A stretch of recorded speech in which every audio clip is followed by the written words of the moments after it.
આ તરફ રાજકોટની નામાંકિત હોટેલમાંથી જુગારધામ ઝડપાયું છે। પારેવડી ચોક નજીક ફન હોટેલમાંથી જુગારધામ ઝડપાયું છે।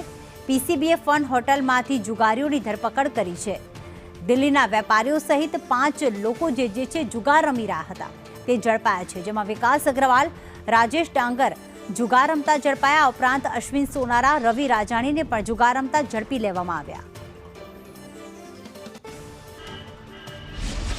રાજકોટના પારેવડી ચોકમાં આવેલી ફન હોટલની અંદર જુગાર રમાતો હોવાની બાતમીના આધારે પીસીબી બ્રાન્ચ દ્વારા દરોડો પાડવામાં આવ્યો હતો અને 5 જેટલા જુગારીઓ છે તેમને પકડી પાડવામાં આવ્યા છે। આ જુગારીઓ પૈકી દિલ્હીનો એક વેપારી છે, તેને રાજકોટના અલગ અલગ લોકોને જુગાર રમવા માટે બોલાવ્યા હોવાની વિગતો સામે આવી છે। પીસીબી દ્વારા 2.72 લાખ રૂપિયાનો મુદ્દામાલ છે તે કબજે કરવામાં આવ્યો છે। પોલીસની તપાસની અંદર જે દિલ્હીનો વેપારી વિકાસ અગ્રવાલ છે એ ફન હોટલની અંદર રૂમ ભાડે રાખીને રાજકોટના જુગારીઓને રમવા માટે બોલાવતો હતો। પીસીબીને આ માટેની બાતમી મળી હતી। વિકાસ અગ્રવાલ ઉપરાંત રાજેશ ડાંગર, અશ્વિન સોનારા, રવિ રાજાણી, અજય મીઠિયા સહિતના વ્યક્તિઓ છે એ જુગાર રમતા હોવાની બાતમીના આધારે તેમની ધરપકડ કરવામાં આવી હતી। પીસીબીની કાર્યવાહી બાદ હાલ રાજકોટની અંદર જે જુગારીઓ છે તેમાં ફફડાટ ફેલાયો છે।